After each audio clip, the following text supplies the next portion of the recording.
નમસ્કાર, આપ જોઈ રહ્યા છો ન્યૂઝ 18 ગુજરાતીને તમામ મહત્વપૂર્ણ સમાચારની સાથે હું છું લુબના ખાન। મહત્વપૂર્ણ સમાચાર પર નજર કરીએ તો ઉનાના પીઆઈ ગોસ્વામીનો વધુ એક વિડીયો વાયરલ થયો છે।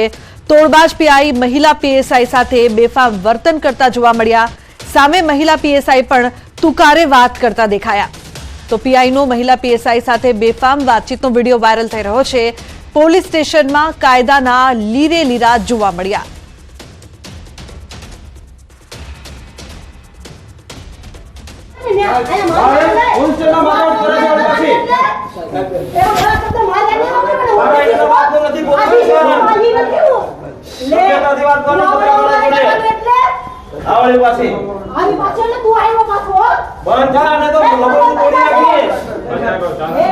તોડી નાખી લબો તું આ જગ્યામાં ભળી બરોબર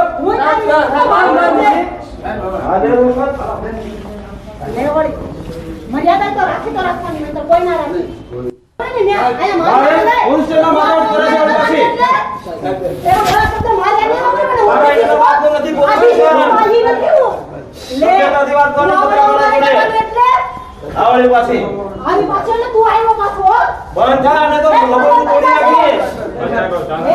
તોડી નાખી લબો તું આ જગ્યામાં ભળી બરોબર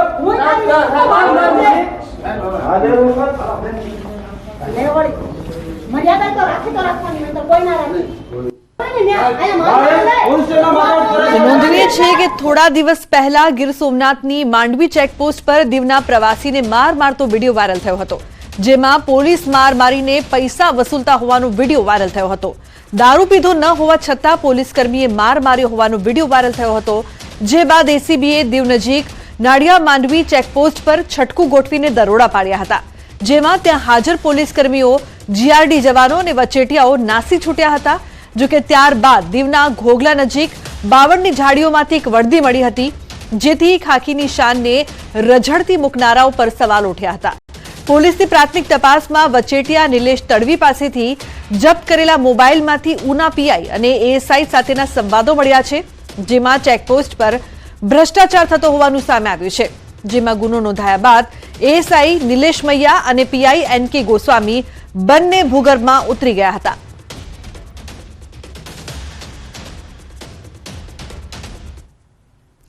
તો પ્રધાનમંત્રી મોદીના ગુજરાત પ્રવાસની તૈયારીઓ। પીએમ મોદી વાયબ્રન્ટ ગુજરાત સમિટમાં ભાગ લેશે।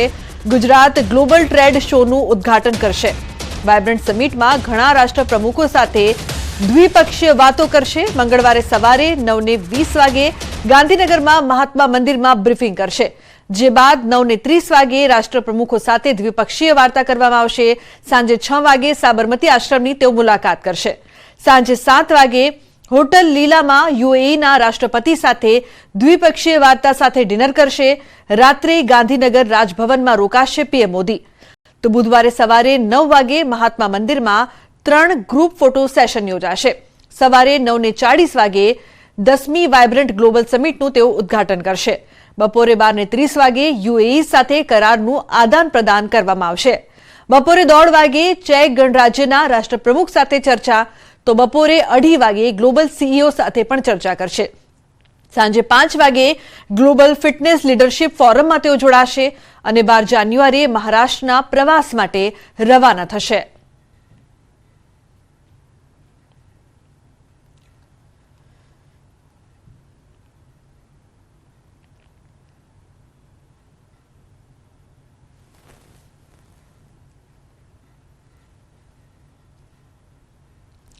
ગુજરાતમાં નવું નજરાણું ઉમેરાયું છે। રસ્તા પર હવે ડબલ ડેકર એસી ઈ બસ દોડશે। સીએમ ભૂપેન્દ્ર પટેલે લોકાર્પણ કર્યું। મુખ્યમંત્રી ભૂપેન્દ્ર પટેલ અને હર્ષ સંઘવીએ બસની મુસાફરી કરી। વાયબ્રન્ટ સમિટના પ્રી ઇવેન્ટના ભાગરૂપે 2 બસ ખુલ્લી મુકાઈ। ડબલ ડેકર એસી ઇલેક્ટ્રિક બસનું વાયબ્રન્ટ સમિટમાં વહન કરાશે। વાયબ્રન્ટ ગુજરાત સમિટ 2024ના ભાગરૂપે સંચાલન કરવામાં આવશે। ત્યારબાદ Sarkhej Gandhinagar GIFT City route પ્રાથમિક સંચાલન શરૂ થશે। તો રસ્તા પર હવે ડબલ ડેકર એસી ઈ બસો દોડશે। સીધા દ્રશ્યો અત્યારે આપ જોઈ રહ્યા છો। મુખ્યમંત્રી જે પ્રકારથી આ બસની મુસાફરી કરતા જોવા મળી રહ્યા છે। મુખ્યમંત્રી ભૂપેન્દ્ર પટેલ બસની મુસાફરી કરી રહ્યા છે, તેમની સાથે હર્ષ સંઘવી પણ હાજર છે। મુખ્યમંત્રી ભૂપેન્દ્ર પટેલ અને હર્ષ સંઘવીએ બસની મુસાફરી કરી હતી। ગુજરાત માટે કહી શકાય કે એક નવું નજરાણું, એક નવી ભેટ છે તે ઉમેરાઈ છે. હવે રસ્તા પર ડબલ ડેકર એસી ઈ બસ જોવા મળશે. સમાચારમાં આગળ વાત સુરતની. સુરતમાં નોકરીની લાલચમાં ઠગાઈ નેતા પુત્ર સામે ફરિયાદ કરવામાં આવી. ભાજપના પૂર્વ ડેપ્યુટી મેયરના 2 દીકરા સામે ફરિયાદ. સુરત મનપામાં નોકરીની લાલચમાં 8.90 લાખની ઠગાઈ થઈ હતી. પૂર્વ ડેપ્યુટી મેયર છાયા ભુવાના 2 પુત્રો સામે ફરિયાદ કરવામાં આવી છે. રાહુલ અને નીરવ ભુવા, હેમંત ચૌહાણ સામે આરોપ.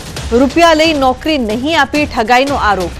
તો ઉધના પોલીસે ગુનો દાખલ કરીને ધરપકડ કરી છે. 17 લોકો સાથે 46 લાખની ઠગાઈ કરી હોવાનો પણ આક્ષેપ લાગ્યો છે.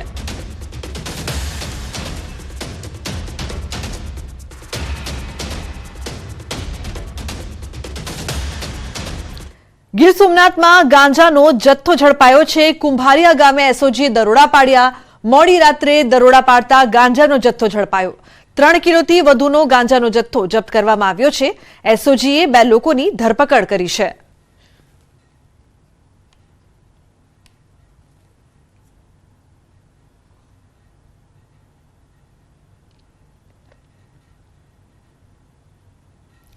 આજથી આંતરરાષ્ટ્રીય પતંગોત્સવનો રંગારંગ પ્રારંભ થયો છે. અમદાવાદમાં ઇન્ટરનેશનલ કાઇટ ફેસ્ટિવલનું આયોજન કરવામાં આવ્યું છે. ગુજરાતના મુખ્યમંત્રી ભૂપેન્દ્ર પટેલે કાઇટ ફેસ્ટિવલ ખુલ્લો મૂક્યો છે. આ પતંગ મહોત્સવમાં દેશ વિદેશના અનેક પતંગબાજો ભાગ લઈ રહ્યા છે. કાઇટ ફેસ્ટિવલમાં અયોધ્યાનો પતંગ ઉડતો દેખાયો. સુરતના યુવાને ભગવાન રામ અને અયોધ્યા મંદિરનો પતંગ બનાવ્યો. સીએમ ભૂપેન્દ્ર પટેલે આઈ લવ ગુજરાત સહિત 3 પતંગો ચગાવ્યા. તેવામાં અવનવા પતંગોથી અમદાવાદનું આકાશ ઉભરાઈ ગયું હોય તેવા દ્રશ્યો પણ જોવા મળ્યા. અમદાવાદના રિવરફ્રન્ટ ઇવેન્ટ સેન્ટર યોજાયેલ પતંગ મહોત્સવ આકર્ષણનું કેન્દ્ર બન્યું છે. 7 થી 14 જાન્યુઆરી સુધી આ આંતરરાષ્ટ્રીય પતંગ મહોત્સવની ઉજવણી કરવામાં આવી રહી છે, જેમાં વિશ્વના 55 દેશોના પતંગબાજો ઉપરાંત 12 રાજ્યના 68 અને ગુજરાતના 865 પતંગબાજોએ ભાગ લીધો છે. આ પતંગ મહોત્સવમાં પ્રવાસીઓ માટે નિઃશુલ્ક પ્રવેશ રાખવામાં આવ્યો છે. મહોત્સવની સાથે સાથે હસ્તકલા અને ફૂડ સ્ટોલ પણ રાખવામાં આવ્યા છે.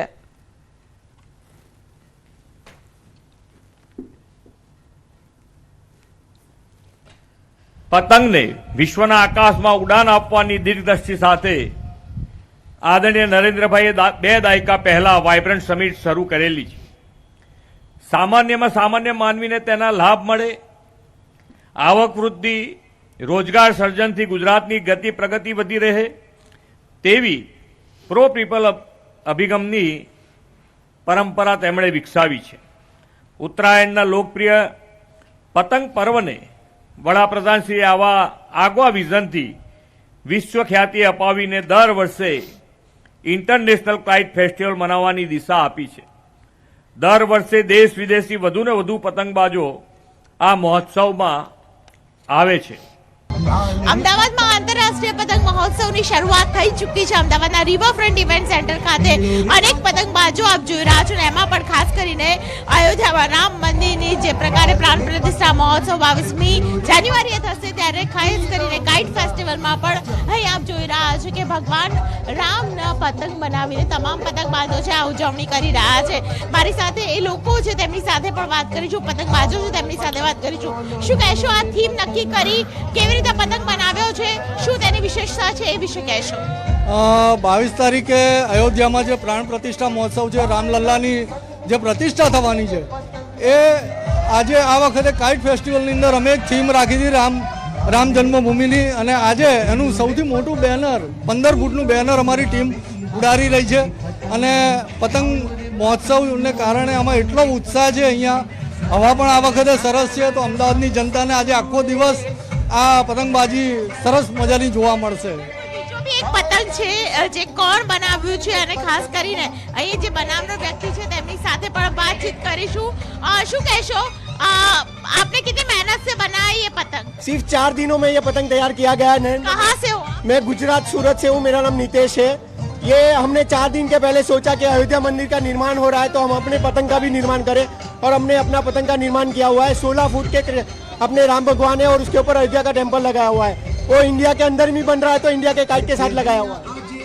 मतलब आपने 4 दिन में बनाया, मटेरियल क्या यूज किया? रिपस्टॉप नायलॉन मटेरियल यूज किया गया है. तो इसके लिए जो खास ये धागा है वो कैसे बनाया आपने? ये धागा कैविलियर धागा बोला जाता है, ये शिपिंग यार्ड में यूज होता है मैक्सिमम।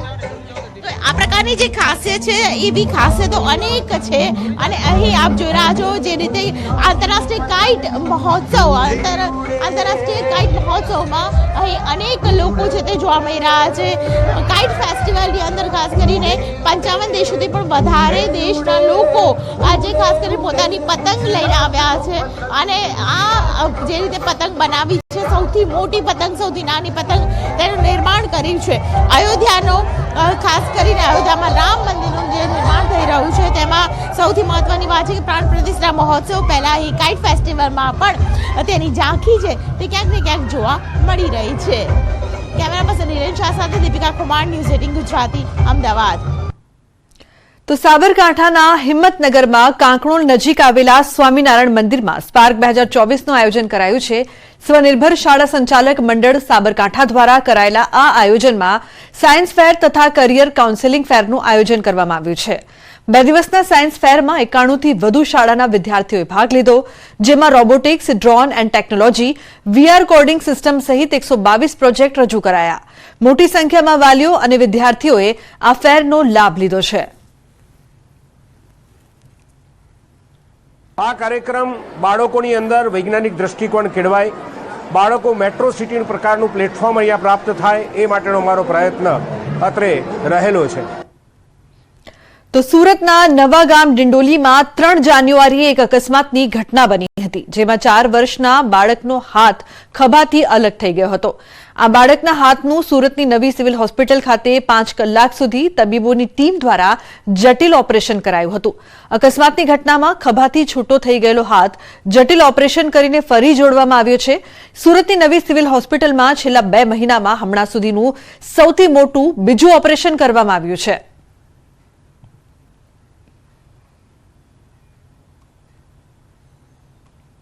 એ રીતે અમે પ્લાસ્ટિક સર્જરીના ડિપાર્ટમેન્ટના ડોક્ટર્સ અને સાથે ઓર્થોપેડિક્સના ડોક્ટર્સ અને સાથે એનેસ્થેસિયા ટીમની ડોક્ટર અને પછી પીડિયાટ્રિક્સના ડોક્ટર આ બધાના કન્ટ્રીબ્યુશનથી આ ઓપરેશન થયેલું છે. આ ઓપરેશન ઓલમોસ્ટ 5 કલાક ચાલ્યું.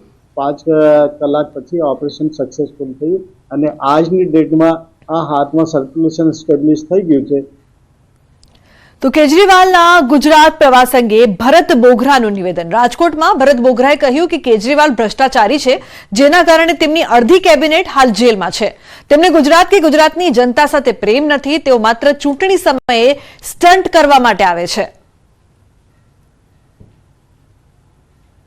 ગુજરાત માટેનો પ્રેમ નથી, પરંતુ ચૂંટણી પ્રેમી કેજરીવાલ હોય એવું લાગે છે. ચૂંટણી આવે ત્યારે બધી જ જગ્યાએ અલગ અલગ સ્કીમો લઈને જાય છે, પરંતુ દિલ્હીની અંદર કે પ્રકારનો વહીવટ કર્યો, કેટલા ગોટાળા કર્યા, એમની અડધી કેબિનેટ તો અત્યારે જેલમાં છે ભ્રષ્ટાચારના કારણે. તો આ કેજરીવાલ ભ્રષ્ટાચારી છે. બનાસકાંઠામાંથી પસાર થતા નેશનલ હાઈવે 168A પર ડિવાઈડરની સફાઈ અને બ્રિજ પર સ્ટ્રીટ લાઇટ ચાલુ કરવાની માંગ કરાઈ છે. ધાનેરા એપીએમસીના ચેરમેન વિરલ પટેલે નેશનલ હાઈવે ઓથોરિટીને પત્ર લખ્યો છે. ધાનેરા રેલવે ઓવરબ્રિજની કારગિલ હોટલ તરફના માર્ગ પર ડિવાઈડરની જાળી પણ તૂટી ગઈ છે. તે ઉપરાંત અહીં ધૂળ અને કચરાના ઢગલાના કારણે વાહન ચાલકોને પણ ભારે હાલાકી થઈ રહી છે. છેલ્લા 4 વર્ષથી અહીં લાગેલી સ્ટ્રીટ લાઇટ પણ બંધ હોવાના કારણે અનેક વખત અકસ્માત સર્જાય છે. સર્વિસ રોડ પણ બિસ્માર હોવાથી લોકોની સમસ્યામાં વધારો થયો છે. વહેલી તકે ડિવાઈડરની સફાઈ કરી સ્ટ્રીટ લાઇટ શરૂ કરાય તેવી સ્થાનિકો પણ માંગ કરી રહ્યા છે. રાજસ્થાન તરફ જવાનો હાઈવે રોડ છે, સ્ટ્રીટ લાઇટો બંધ રહે છે, એનાથી એક્સિડન્ટના ભય રહે છે. છોકરાઓ સ્કૂલથી છૂટે ત્યારે આ ડિવાઈડર તૂટેલા છે ને રેતીઓ સાઈડમાં પડી રહે એટલે ગાડીઓ સ્લીપ થાય, એનાથી અકસ્માત ઘણા થાય. તો સ્ટ્રીટ લાઇટો ચાલુ કરવા તેમજ જરૂરી સફાઈ કરવા અને ઘટતી કાર્યવાહી કરવા એપીએમસી ધાનેરા દ્વારા રાષ્ટ્રીય ધોરીમાર્ગના નાયબ કાર્યપાલક ઇજનેરને પત્ર લખવામાં આવેલ છે. ધાનેરાથી સાચોરને જોડતા નેશનલ હાઈવે નંબર 168A પર જે ડિવાઈડરો આવેલા છે તે ડિવાઈડરો અત્યારે તૂટેલી હાલતમાં છે. તે ઉપરાંત જે ડિવાઈડરો છે તે ડિવાઈડરો અંદર ધૂળ જામી ગઈ છે.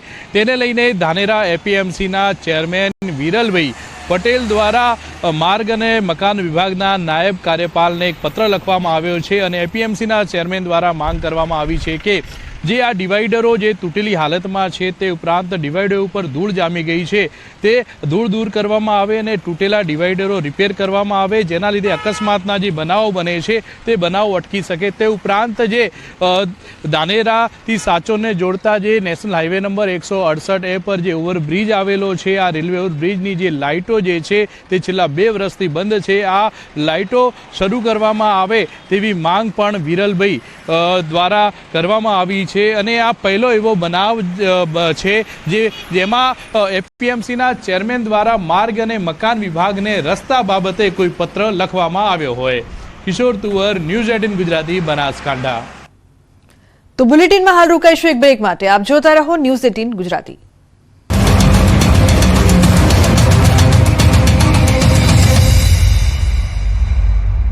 સુહાના ગુજરાત સ્પેશિયલ લાલ મરચું પાવડર તાજા મરચાથી બન્યું, સુગંધથી ભર્યું.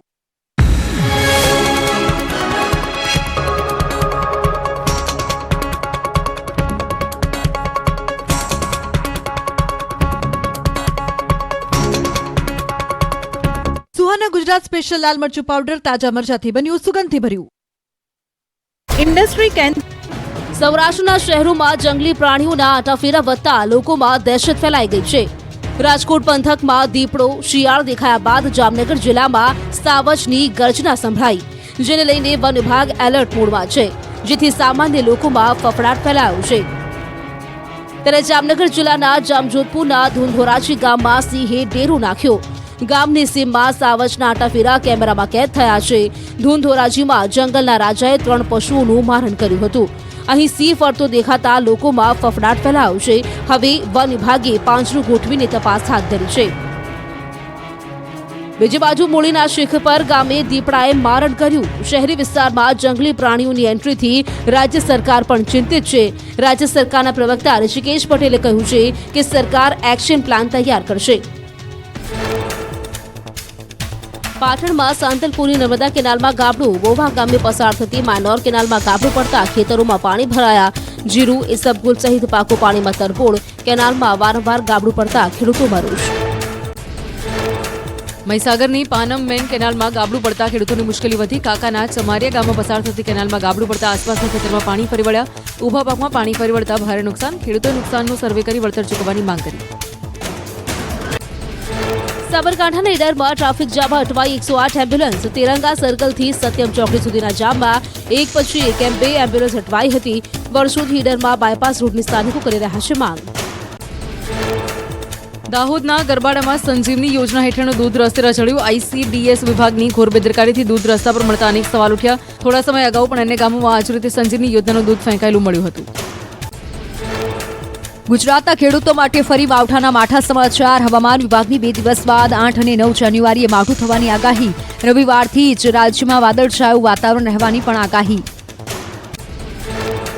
8 જાન્યુઆરીએ અમદાવાદ ઉપરાંત ઉત્તર ગુજરાતમાં થઈ શકે છે વરસાદ. દક્ષિણ ગુજરાતના સુરત, વલસાડ, નવસારી અને દમણમાં પણ માવઠાની શક્યતા. સૌરાષ્ટ્રના કેટલાક જિલ્લાઓમાં પણ કમોસમી વરસાદની આગાહી. ગુજરાતમાં 9મી જાન્યુઆરીએ પણ કેટલાક ભાગોમાં માવઠું થઈ શકે. અમદાવાદ ઉપરાંત ગાંધીનગર, વલસાડ, ગીર સોમનાથમાં વરસી શકે છે વરસાદ. 2 દિવસ બાદ ઠંડીમાં આંશિક રાહત મળવાનું પણ અનુમાન. ગુજરાતના ખેડૂતો માટે માઠા સમાચાર. હવામાન નિષ્ણાંત બલાલ પટેલે કરી માવઠાની આગાહી. ગુજરાતમાં 2 દિવસ બાદ 3 દિવસ સુધી માવઠાની શક્યતા. આવતીકાલથી મજબૂત પશ્ચિમી વિક્ષેપના કારણે ગુજરાતમાં માવઠાની આગાહી. ઉત્તરીય પર્વતીય પ્રદેશમાં હવામાન પલટાશે. 8 થી 10 જાન્યુઆરી ગુજરાતમાં માવઠાના એંધાણ. સૌરાષ્ટ્ર અને દક્ષિણ ગુજરાતમાં જિલ્લામાં થઈ શકે કમોસમી વરસાદ. બનાસકાંઠા અને મહેસાણાના ભાગમાં પણ માવઠાની આગાહી. ગુજરાત પર ફરી એક વખત માવઠાનું સંકટ. આગાહીકાર પરેશ ગોસ્વામીએ કરી મોટી આગાહી. 8 અને 9 જાન્યુઆરીએ રાજ્યના ઘણા ભાગોમાં થઈ શકે છે માવઠું. કમોસમી વરસાદથી રવિ પાકમાં થઈ શકે છે મોટું નુકસાન. 9મીએ વરસાદની તીવ્રતામાં વધારો થશે. આગાહીકાર પરેશ ગોસ્વામીના મતે સૌરાષ્ટ્રના કેટલાક ભાગોમાં હળવો વરસાદ થશે. ગાંધીનગર, આણંદ, ગોધરા, અરવલ્લી, સાબરકાંઠા, બનાસકાંઠા, મહેસાણા, પાટણમાં પણ વરસાદની આગાહી. ગુજરાતમાં કાતિલ ઠંડીનું જોર યથાવત. 9 ડિગ્રી તાપમાન સાથે નલિયા સૌથી ઠંડુગાર રહ્યું. 19 શહેરમાં 15 ડિગ્રીથી પણ નીચું તાપમાન નોંધાયું. રાજકોટ, દીવ અને કેશોદમાં ઠંડીનો પારો 10 ડિગ્રીએ પહોંચ્યો. ઉત્તરાયણના દિવસે ગુજરાતમાં રહેશે વાદળછાયું વાતાવરણ. હવામાન નિષ્ણાંત બલાલ પટેલના મતે ઉત્તરાયણના દિવસે આંચકાનો પવન ફૂંકાઈ શકશે. ઉત્તર ગુજરાતના ભાગોમાં સારો પવન, જ્યારે મધ્ય ગુજરાતમાં પ્રતિ કલાક 6 કિલોમીટરની ઝડપે પવન ફૂંકાઈ શકે. અંબાલાલ પટેલના મતે કચ્છમાં પતંગ રસિયાઓની ઉત્તરાયણ સુધરશે. મકર સંક્રાંતિના દિવસે સૌથી વધુ હવા કચ્છમાં રહેશે. પ્રતિ કલાક 6 થી 15 કિલોમીટરની ઝડપે પવન ફૂંકાવાની શક્યતા વ્યક્ત કરી. વલસાડમાં ધોળોઈ ફાટક પાસે અકસ્માતનો બનાવ સીસીટીવીમાં કેદ. બેફામ ટેન્કર ચાલકે 2 કારને ટક્કર મારી. તોતિંગ વૃક્ષ સાથે પણ અથડાયું. ટેન્કરની ટક્કરથી વૃક્ષ ધરાશાયી થયું. જો કે ઘટનામાં કોઈ જાનહાનિના સમાચાર નથી. અરવલ્લીમાં ચીબોડા ગામમાં કારમાં આગ લાગી. ખેતરેથી ઘરે આવ્યા બાદ કારમાં એકાએક આગ ભભૂકી ઉઠી. જો કે ઘટનામાં એક વ્યક્તિનો આબાદ બચાવ કરાયો. આગની ઘટનામાં સમગ્ર કાર બળીને ખાખ થઈ. સુરેન્દ્રનગરમાં જાહેર રસ્તા પર ડોક્ટરો વચ્ચે ઝપાઝપી. એક તબીબે પોતાની હોસ્પિટલ શરૂ કરતા અન્ય તબીબે ગાળો અને જાનથી મારી નાખવાની ધમકી આપી. તબીબોની વચ્ચે થયેલ ઝપાઝપીનો વિડીયો વાયરલ થયો. જામનગરમાં આંગણવાડીમાં મારામારીનો વિડીયો વાયરલ થયો. હાપા પાસેની આંગણવાડીમાં તિથિ ભોજનમાં નાસ્તા મામલે બોલાચાલી. એક મહિલાએ આંગણવાડીમાં બાળકોને નાસ્તો કેમ ઓછો આપ્યો તેમ કહેતા થઈ હતી મારામારી. બનાસકાંઠામાં પ્રેમિકાને મળવા પહોંચેલા યુવકને લોકોએ માર માર્યો. ટોળાએ યુવકને સજા આપવા ઝાડ સાથે બાંધી મુંડન કર્યું. તાલિબાની સજાનો વાયરલ વિડીયો સરહદી વિસ્તારનો હોવાની ચર્ચા. ન્યૂઝ 18 વાયરલ વિડીયોની નથી કરતો પુષ્ટિ. વલસાડની ખાનગી સ્કૂલમાં વિદ્યાર્થીઓને અપાઈ તાલિબાની સજા. વાઇસ પ્રિન્સિપાલે ધોરણ 10ના 7 વિદ્યાર્થીઓને વાંસની લાકડીથી ઢોર માર માર્યાનો આરોપ. વાલીઓએ જવાબદારો સામે કડક કાર્યવાહીની કરી માંગ. રાજકોટ જિલ્લામાં દીપડાની દહેશત યથાવત. વિંછિયા પંથકના ઓરી અને લાલાવદરમાં પણ દીપડો દેખાયો. દીપડાના દ્રશ્યો કેમેરામાં કેદ થતા વન વિભાગને જાણ કરાઈ છતાં વન વિભાગની કોઈ પ્રતિક્રિયા સામે નથી આવી. રાજકોટ જિલ્લામાં દીપડાની દહેશત વચ્ચે શિયાળ શહેરમાં ઘૂસી આવી. ગોંડલ શહેરમાં નાની બજાર વિસ્તારમાં શિયાળ જોવા મળતા વેપારીઓ ચોંકી ઉઠ્યા. બોમ્બે કોમ્પ્લેક્સની દુકાનમાં ઘૂસ્યું હતું શિયાળ. જંગલમાંથી ફરતા ફરતા શહેરમાં આવી ચડેલા શિયાળની વન વિભાગે જાણ કરાઈ. ગોંડલ શહેર વન વિભાગની ટીમે કોમ્પ્લેક્સમાંથી શિયાળનું રેસ્ક્યુ કર્યું. વન્ય પ્રાણીઓના રહેણાંક વિસ્તારમાં ઘૂસવાના બનાવ વધ્યા. રાજકોટના ગ્રામ્ય વિસ્તારોમાં દીપડાની દહેશતને લઈને લોકોમાં ભયનો માહોલ. દીપડાના ભય વચ્ચે ખેડૂતો ખેતરમાં સિંચાઈ કરવા મજબૂર બન્યા. વન વિભાગે પાંજરા ગોઠવ્યા હોવા છતાં દીપડો કેદ નથી થઈ શક્યો. રાજકોટ સહિત અનેક શહેરોમાં દીપડાની દહેશત વધતા રાજ્ય સરકાર ચિંતિત. ઋષિકેશ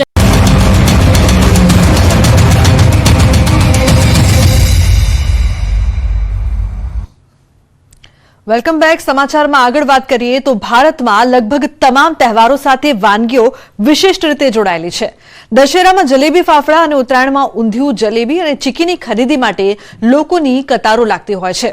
ભરૂચમાં દાંડિયા બજારમાં રહેતો એક પરિવાર છેલ્લા 20 વર્ષથી ચીકી બનાવી પોતાની આવક મેળવે છે.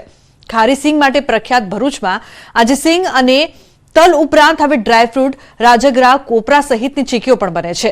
ચોકલેટ સહિતના અલગ અલગ ફ્લેવરની ચીકીનો સ્વાદ લોકોની દાળે વળગી ગયો છે. જોકે આ વર્ષે ચીકીના ભાવમાં 10%નો વધારો પણ થયો છે.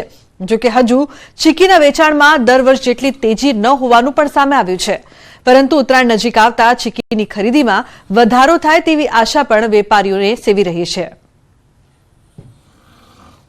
20 થી 25 વર્ષ ત્યાં વ્યવસાય કરું છું. દર વખત કરતા આ વખતે ભાવ વધવાથી ભાવ મોંઘી જતી છે. આમાં કોપરાની છે, ડ્રાયફ્રૂટની છે, ચોકલેટ છે, રાસબેરી છે, મેંગો છે. તો બુલેટિનમાં હાલ બસ આટલું જ. તમામ મહત્વપૂર્ણ સમાચાર માટે આપ જોતા રહો ન્યૂઝ 18 ગુજરાતી. નમસ્કાર.